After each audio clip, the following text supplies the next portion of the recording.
Good morning friends and students. आज हम Cyanophyceae का एक न्यू मेंबर को डिस्कस करेंगे जिसका नाम है ओसिलेटोरिया। पिछले वीडियो लेक्चर्स के दौरान हमने साइनोफाइसी के जो मेंबर था नोस्टॉक उसको कंप्लीट स्टडी कर लिया था। आज का जो हमारा मेन टॉपिक होगा वो होगा ओसिलेटोरिया। इसका आज हम क्लासिफिकेशन, इसका डिस्ट्रीब्यूशन, इसके थैलस या ट्राइकोम की संरचना और इसमें जो गतियां संपन्न होती हैं, ओसिलेटिंग मूवमेंट, शीर्ष परिक्रामी गति और भी कई गतियां संपन्न होती हैं, उनको आज हम देखेंगे। साथ में ही इसमें जो जिस प्रकार का जनन पाया जाता है उसको भी आज हम डिस्कस करेंगे। तो पहले बात करते हैं हम ओसिलेटोरिया के क्लासिफिकेशन की या इसके वर्गीकरण की। तो अगर ओसिलेटोरिया के वर्गीकरण की बात करें तो ओसिलेटोरिया साइनोबैक्टीरिया के अंदर आता है या एक प्रकार का साइनोबैक्टीरिया है। मतलब है कौन सी क्लास के अंतर्गत आएगा? साइनोफाइसी क्लास के अंतर्गत आएगा। और साइनोबैक्टीरिया या साइनोफाइसी क्लास की हम बात कर रहे हैं तो इसमें कौन सा संगठन पाया जाता है? कोशिकीय संगठन प्रोकैरियोटिक पाया जाता है।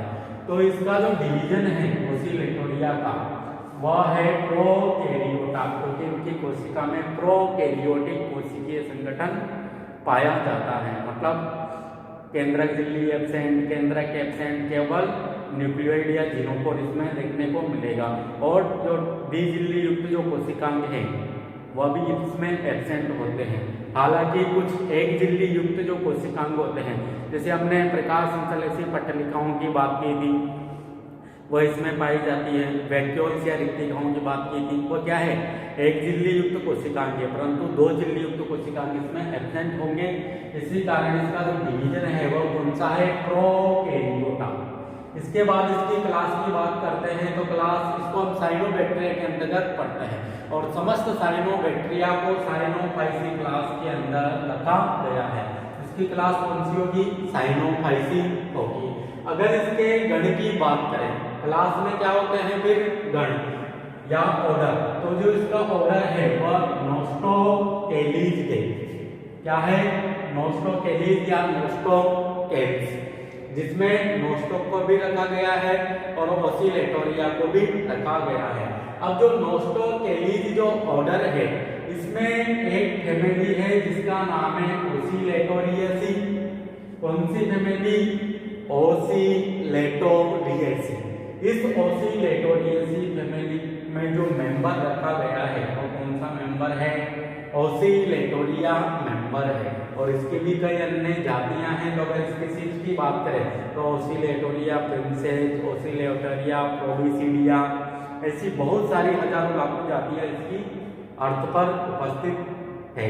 इस प्रकार इसका ये क्लासिफिकेशन होता है। अब जो ये ओसिलेटोरिया है इसकी खास विशेषता क्या है? या अगर हम देखें ओसिलेटोरियसी जो फैमिली है इसकी क्या क्या इंपॉर्टेंस है, या नोस्टोकैलीज जो फैमिली है उससे किस प्रकार इसे अलग कर सकते हैं। तो जो ओसिलेटोरियसी जो फैमिली है इसमें एक तो खास विशेषता यह है कि इनमें हेटेरोसिस्ट जो कोशिकाएं देखने को मिली थी हमें नोस्टॉक के अंतर्गत, वह यहाँ पर एब्सेंट होगी। और साथ ही जो ओसिलेटोरिया होता है इसमें एक विशिष्ट प्रकार की गति पाई जाती है जिसे ओसिलेटिंग मूवमेंट या दोलन गति कहा जाता है।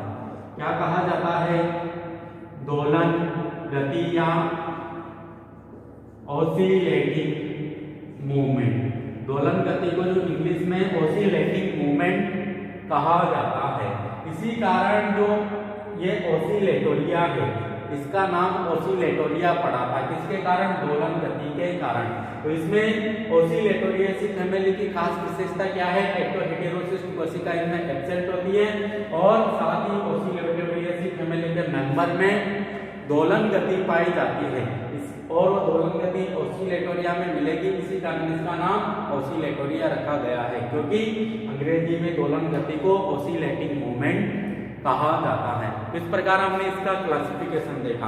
अब बात करते हैं इसके डिस्ट्रीब्यूशन की या वितरण की।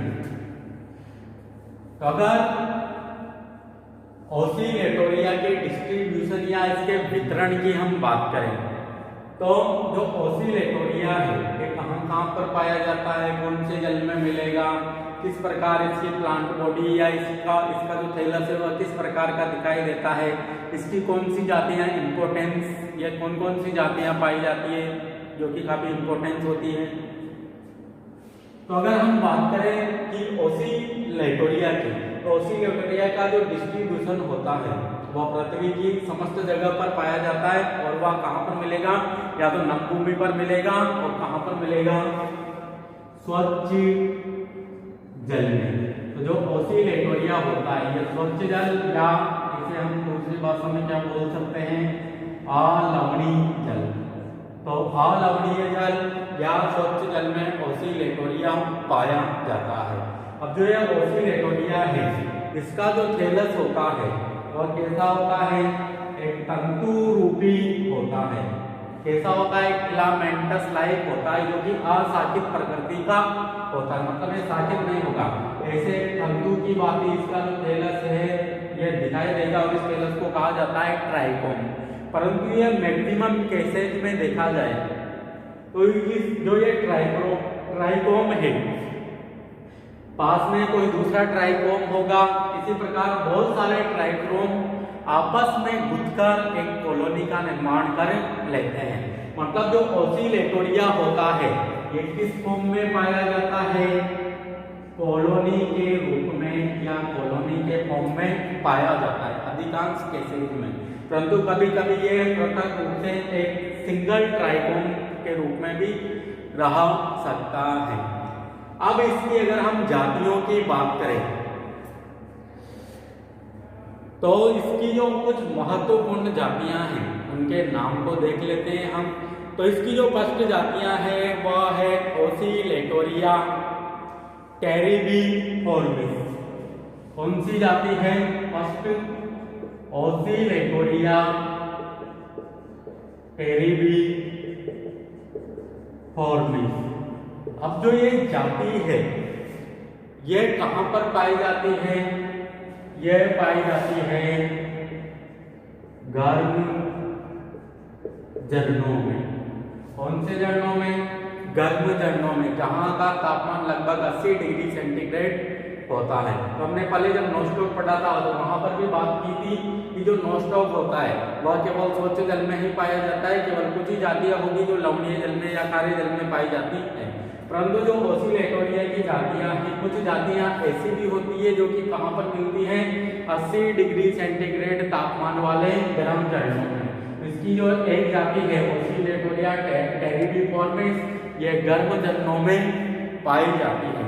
इसके बाद इसकी कुछ और जातियों की बात करें तो और जातियां हैं इसकी ऑसिलेटोरिया प्रोलिफिका। कौन सी जाति, ऑसिलेटोरिया प्रोलिफिका। और दूसरी जो जाति है वह है ऑसिलेटोरिया रूबिसोल। कौन सी, ऑसिलेटोरिया रूबिसोल। अब जो ये दोनों ही जातियां हैं ये रंगीन कलर की या लाल रंग की होती है, क्योंकि इनके अंदर इनकी कोशिकाओं में कुछ न कुछ फोटोसिंथेटिक पिगमेंट पाए जाते हैं जो इनको लाल रंग प्रदान करने का कार्य करते हैं।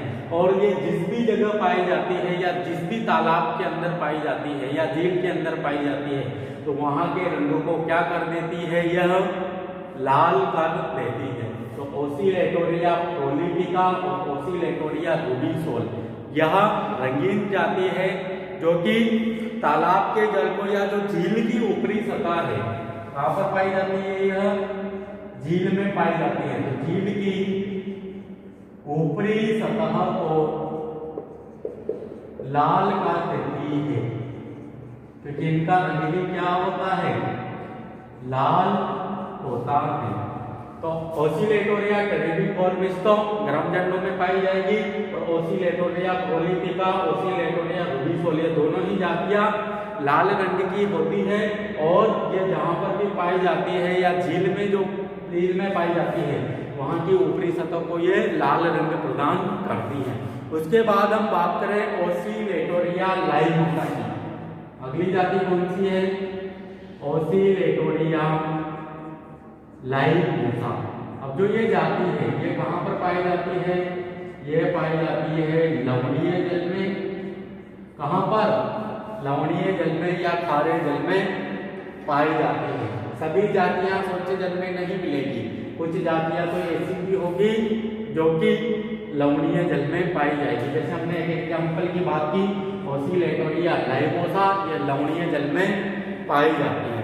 इसी प्रकार अगर हम एक और जाति को लें उसका नाम है ओसिलेटोरिया प्रिंसेप्स। कौन सी जाति है? ओसिलेटोरिया प्रिंसेप्स। अब ये कहाँ पर पाई जाती है? तो ये पाई जाती है नम भूमि के ऊपर या खेतों में जो नम मिट्टी होती है वहां पर ये पाई जाती है। और इसका कार्य क्या है? इसका कार्य है धान के खेतों में या चावल के खेतों में। धान का मतलब क्या होता है? चावल। तो चावल के खेतों में ये क्या करती है? ये करती है नाइट्रोजन फिक्सेशन का कार्य।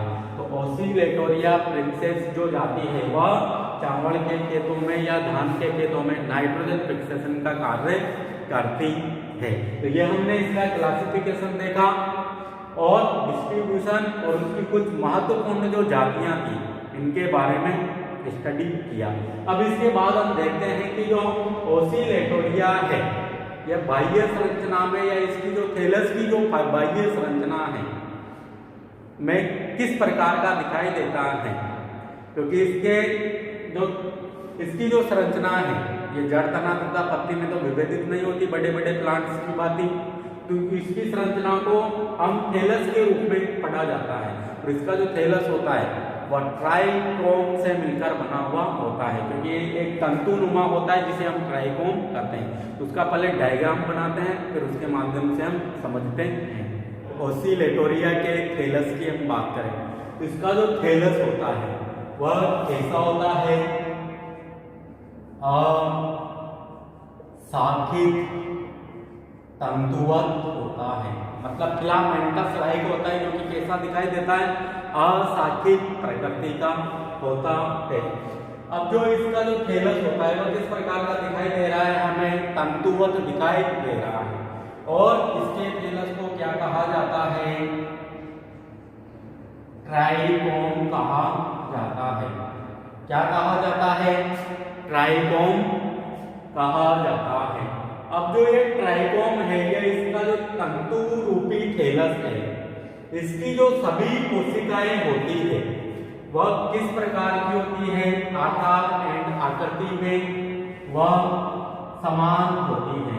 मतलब ट्राइकोम की जो सभी कोशिकाएं होती है वह आकार एवं आकृति में हमें कैसी दिखाई देगी? एक समान दिखाई दे। अब जो ये ट्राइकोम दिख रहा है यह या तो स्वतंत्र रूप से रह सकता है या किसी और दूसरे ट्राइकोम के साथ मिलकर, बहुत सारे ट्राइकोम होंगे उनके साथ मिलकर ओसिलेटोरिया क्या बना सकता है? कॉलोनी बना सकता है। या तो यह पृथक रूप से रह सकता है या कॉलोनी की फॉर्म में भी पाया जाता है। अब जो एक ट्राइकोम दिख रहा है इसकी बाह्य सतह पर क्या दिखाई देता है? एक पारदर्शी चिपचिपा आवरण दिखाई देता है। कौन सा आवरण? पारदर्शी चिपचिपा श्लेष्मीय आवरण दिखाई देता है, जो कि कैसा होगा? पतला होगा। नोस्टॉक में तो कैसा था? थोड़ा बहुत मोटा था, परंतु नोस्टॉक के कंपैरिजन में बात करें तो पारदर्शी चिपचिपा जो श्लेष्मीय आवरण पाया जाएगा इसके तंतु के चारों ओर वह कैसा होगा? पतला होगा। और इसकी जो कुछ कोशिकाएं होती है या अंतर्वैश्विक कोशिकाओं की बात कर लें, जब ये वृद्धि करता है या अपनी ग्रोथ करता रहता है कोशिका विभाजन के दौरान, कोशिका विभाजन के द्वारा। तो इसकी जो कुछ कोशिकाएं होती है वो मृत हो जाती है और उनका जीव द्रव्य श्लेष्मा में परिवर्तित हो जाता है, और श्लेष्मा में परिवर्तित होने के पश्चात वो वाटर को एब्जॉर्ब करती है, और जिसके कारण जो वह तंतु होता है वो टूट जाता है। तो ये इसकी तंतु में कुछ जो कोशिकाएं होती हैं वो सेपरेशन डिस्क के रूप में कार्य करती है, मतलब यहाँ से ये कोशिकाएं मर चुकी है, इसका जीव द्रव्य श्लेष्मा में परिवर्तित हो चुका है। तो ये तंतु यहाँ से इधर की ओर टूट जाएगा, मतलब 2 भागों में या 3 भागों में यह बट जाता है। इस प्रकार इनमें कुछ कोशिकाएं सेपरेशन डिस्क के रूप में भी पाई जाती है। अब जो ये ओसिलेटोरिया का तंतु दिख रहा है, इसकी लगभग हमने बताया था कि इसकी सभी कोशिकाएं आकार एवं आकृति में समान होती हैं, परंतु ओसिलेटोरिया की जो कुछ जातियां ऐसी भी होती हैं जिनमें जो शीर्षस्थ कोशिका होती है उनकी आकृति में, आकार में थोड़ी बहुत भिन्नता हमें दिखाई देती है, विविधता दिखाई देती है। जैसे कुछ जातियों में शीर्षस्थ कोशिका किसके समान होगी? डिस्क के समान होगी, मतलब काफी चपटी सी होगी। कुछ जातियों में जो ये शीर्षस्थ कोशिका है ये ऐसी त्रिकोणाकार आकृति के, मतलब लंबार्ग होगी। कैसी होगी? लंबार्ग या त्रिकोणाकार आकृति की होगी। और कुछ जातियां ऐसी भी होगी जिनमें जो शीर्षस्थ कोशिका होती है कैसी हो जाती है? उत्तल हो जाती है। कैसी? कॉन्वेक्स हो जाती है। और कुछ जातियां ऐसी भी होगी जिनमें शीर्षस्थ कोशिका के ऊपर क्या पाया जाएगा? एक मोटा आवरण या कैप समान आवरण पाया जाएगा, जिसे क्या कहेंगे? कैलिप्ट्रा कहेंगे। तो जो ओसिलेटोरिया प्रोबोसिडिया जो जाति है, कौन सी? ओसिलेटोरिया प्रोबोसिडिया, इसकी जो एपिकल सेल है, यहाँ पर क्या है? Apical cell. इस एपिकल सेल्स के ऊपर एक टोपी के समान या कैप लाइक आवरण, कैप के समान आवरण पाया जाता है, और उस कैप समान आवरण को ही कहा जाता है कैलिप्ट्रा। क्या कहा जाता है? कैलिप्ट्रा कहा जाता है। अब ओसिलेटोरिया के तंतु की एक खास विशेषता की हम बात करें तो इसके तंतु में हमें हेटेरोसिस्ट सेल या हेटेरोसिस्ट जो कोशिकाएं हैं वह यहाँ पर हमें देखने को नहीं मिलेगी। तो ओसिलेटोरिया में हेटेरोसिस्ट कोशिका का एब्सेंट होना इसकी क्या है? एक खास विशेषता है या काफी महत्वपूर्ण विशेषता है। ओसिलेटोरिया में हमें हेटेरोसिस्ट कोशिकाएं नहीं दिखाई देगी, और ओसिलेटोरिया का जो तंतु होता है इसमें विशेष प्रकार की गति होती है, उसे दोलन गति कहा जाता है। दोलन गति में क्या होगा? ये घड़ी के पेंडुलम की बात, कभी राइट लेफ्ट राइट लेफ्ट ऐसे गति करता रहता है, मतलब इधर उधर, ये पहले इधर फिर वापस इधर फिर इधर, जैसे घड़ी का पेंडुलम देखा होगा ना आपने, जिसमें घड़ी का जो पेंडुलम होता है वह इधर से इधर गति करता रहता है, वैसे ही इसका जो तंतु होता है ये घड़ी के पेंडुलम की बात गति करता रहता है, इससे दोलन गति कहा जाता है। और दोलन गति को इंग्लिश में ओसिलेटिंग मोमेंट कहा जाता है, इसी कारण इसका नाम ओसिलेटोरिया पड़ा। अब जो ओसिलेटोरिया है इसके तंतु की जो कोशिकाएं होती है उन कोशिकाओं की जो लंबाई है आपको दिख रहा होगा, क्योंकि ये क्या है? इसकी एक कोशिका है, इसकी जो लंबाई है वो तो क्या है? कम है, परंतु इन कोशिकाओं की जो चौड़ाई होती है वो कैसी होती है? ज्यादा होती है। तो लंबाई के कंपैरिजन में हमें यहाँ पर चौड़ाई ज्यादा दिखाई देगी। और कोशिका की अगर हम संरचना की बात करें तो संरचना जैसे हमने साइनोबैक्टीरिया कोशिका की संरचना पढ़ी थी वैसे ही इसकी संरचना होती है। परिधीय भाग में क्या होता है? क्रोमोप्लाज्म होता है, जिसमें अनेक प्रकार संश्लेषी पटलिकाएं पाई जाती हैं, और उन पटलिकाओं पर फाइब्रोब्लास्ट, सी फाइब्रोस, एरिथ्रिन ऐसे पिगमेंट्स हमें देखने को मिलेंगे। और केंद्र में यहाँ पर क्या होगा? एक डबल स्ट्रैंडेड डीएनए होगा जिसे न्यूक्लियोइड या जीनोफोर कहा जाएगा, और इस वाले क्षेत्र को क्या कहा जाएगा? सेंट्रोप्लाज्म कहा जाएगा। परिधि वाले भाग को क्रोमोप्लाज्म कहा जाएगा। इस प्रकार इसकी टेलस की संरचना हमें दिखाई देती है। तो यह तंतु रूपी अवस्था में हमें दिखाई देता है, और कभी कभी यह कॉलोनी की फॉर्म में भी पाया जाता है। अब इसके बाद बात करते हैं हम ओसिलेटोरिया में गतियां। क्या बात करेंगे? ओसिलेटोरिया में गतियां। तो ओसिलेटोरिया का जो ये तंतु है, इसमें 3 प्रकार की गतियां संपन्न होती हैं। एक तो अभी हमने बात की दोलन गति की, एक होती है इसमें शीर्ष परिक्रामी गति की या घूर्णन गति, और एक होती है इनमें विसर्पी गति। कौन सी गति? विसर्पी गति या ग्लाइडिंग मूवमेंट। उस विसर्पी गति में यह एक ही जगह पर स्थिर होकर गति करता रहता है, ऊपर से नीचे की ओर, नीचे से ऊपर की ओर, केवल एक ही अक्ष के ऊपर। तो उन तीनों ही गतियों को हम डायग्राम की सहायता से समझते हैं।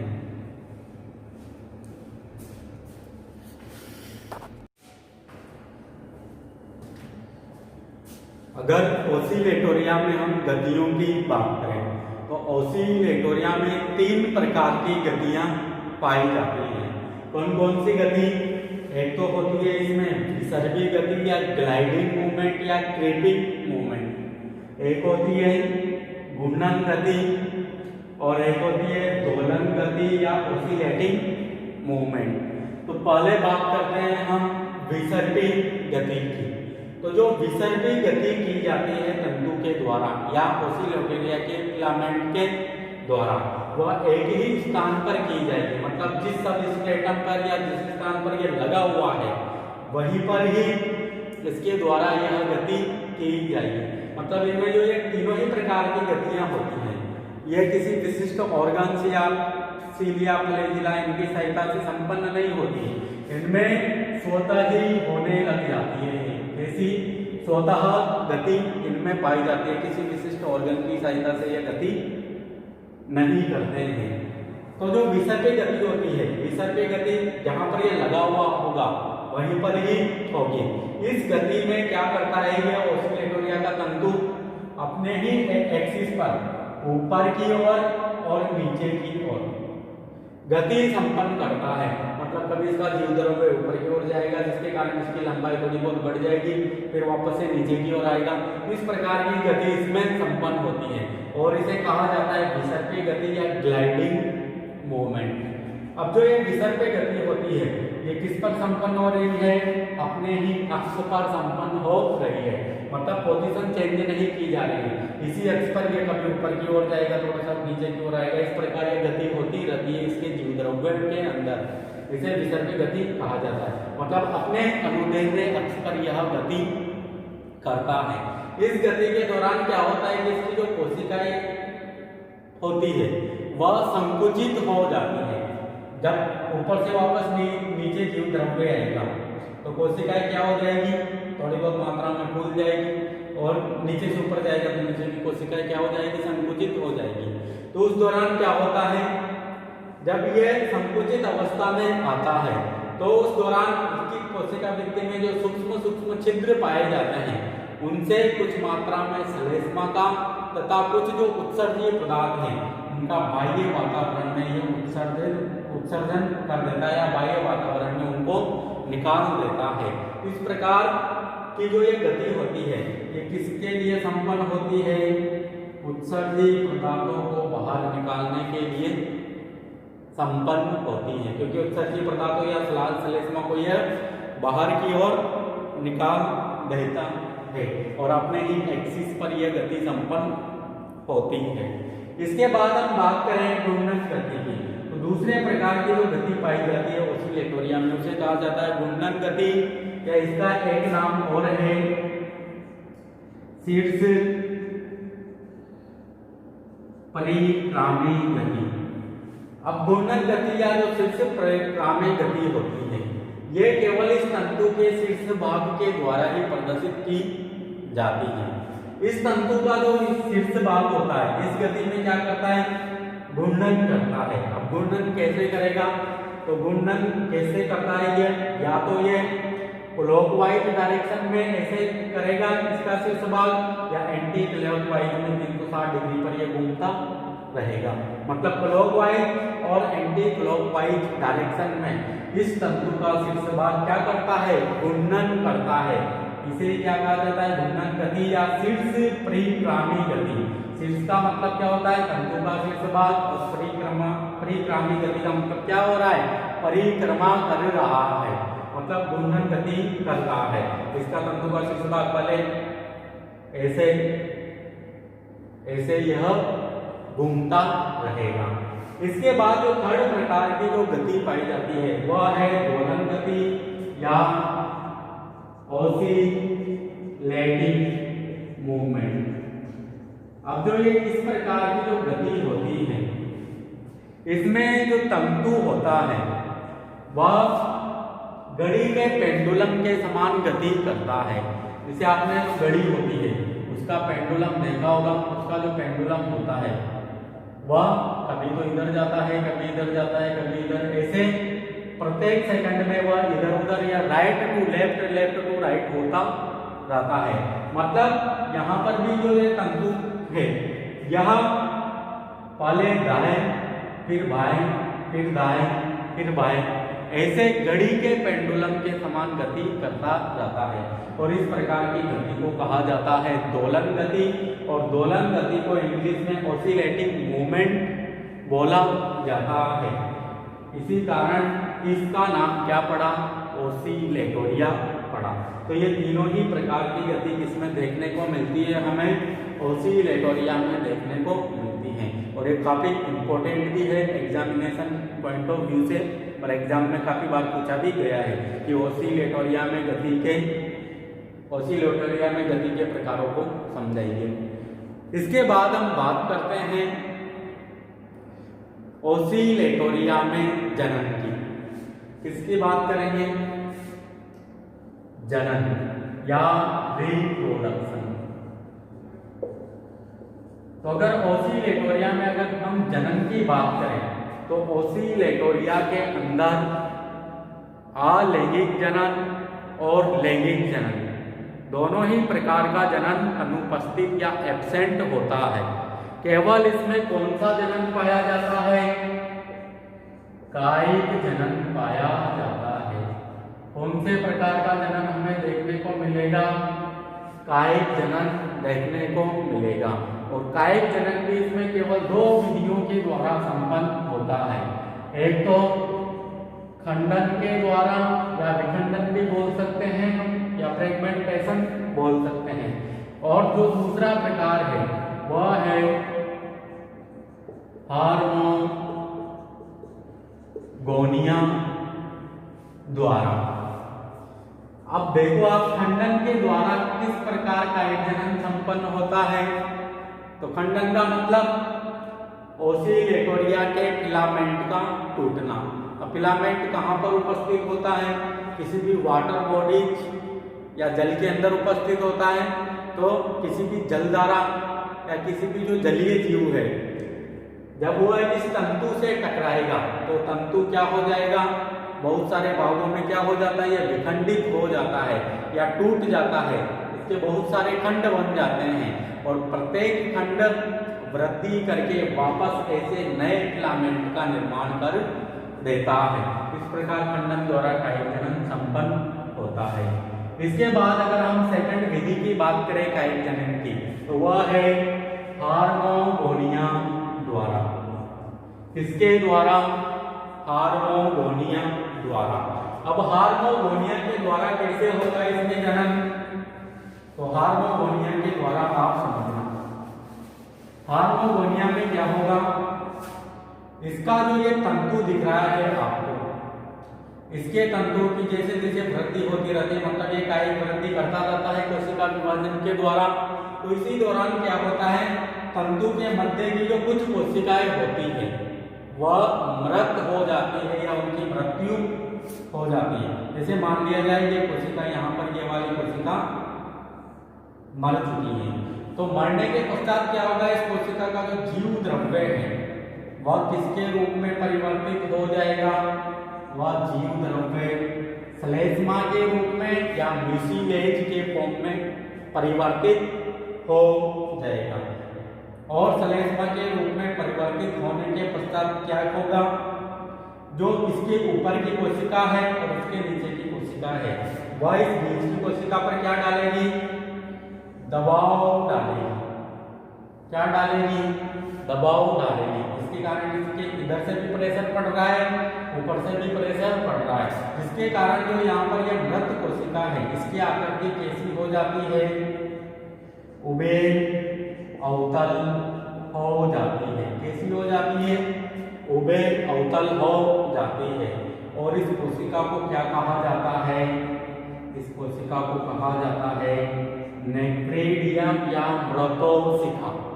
क्या कहा जाता है, नेक्रेडियम कहा जाता है।